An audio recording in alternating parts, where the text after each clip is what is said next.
Welcome to Grow for Justice, where we bring you stories that will keep you hooked till the very end.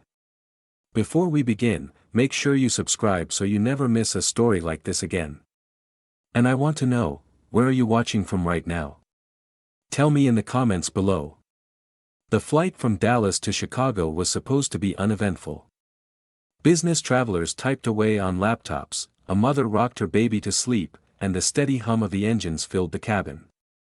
Among the passengers was a woman in her mid-30s, quiet, wearing a plain gray hoodie and jeans. To the flight attendants, she was just another traveler, seat 14A, nothing special. She kept her head low, eyes fixed on the clouds drifting past the window.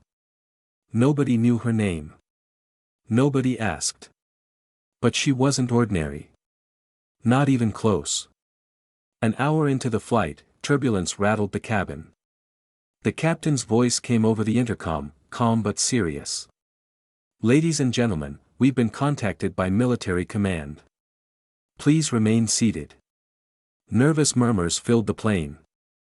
Passengers pressed their faces against the windows, searching the skies. And then they saw them, two A-10 Thunderbolt II aircraft, known as Warthogs, circling with menacing grace. The A-10s weren't escorting the plane. They were intercepting it. Gasps spread through the cabin. Some thought it was a terror threat. Others whispered about airspace violations. Nobody knew the truth, except her. The woman in 14A sat frozen, her pulse quickening. The A-10's radio chatter bled into the cockpit, harsh, commanding, but then, it stopped. Because in the coded manifest of the flight, one name had triggered silence. One call sign. The captain, pale and sweating, turned in disbelief to his co-pilot. "It's her. She's on board." Within minutes, flight attendants rushed down the aisle, stopping at 14A. "Ma'am, the cockpit needs you." Passengers stared, confused. Some whispered, others pulled out phones.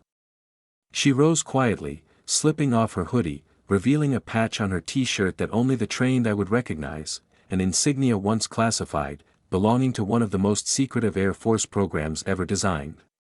She entered the cockpit. The A-10s moved closer, visible now through the glass, their weapons armed, their presence overwhelming. The radios buzzed.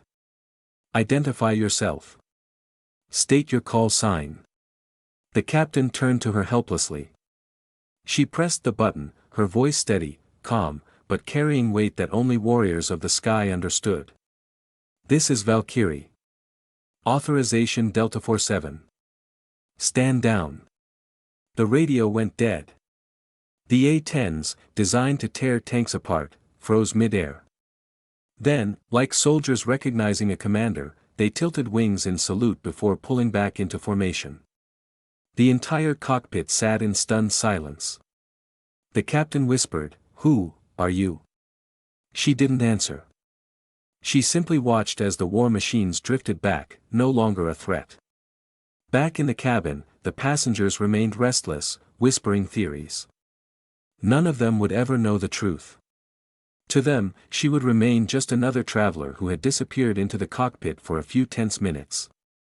But for the A-10 pilots, and for those in the command tower listening on encrypted channels, her voice was unforgettable. Valkyrie wasn't just a name.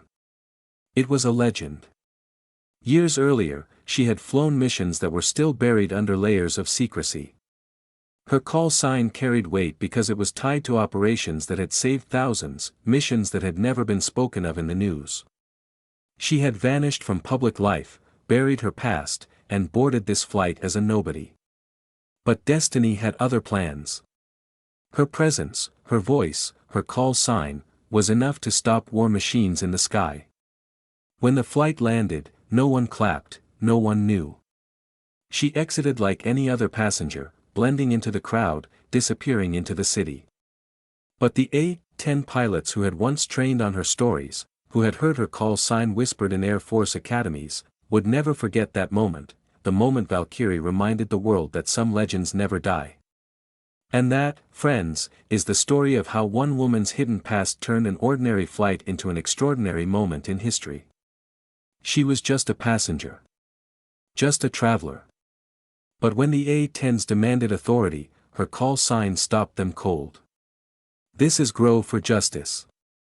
If this story gave you chills, hit that subscribe button so you don't miss the next one. And don't forget, I want to know, where are you watching from right now? Drop it in the comments. Because stories like this, they're meant to be remembered.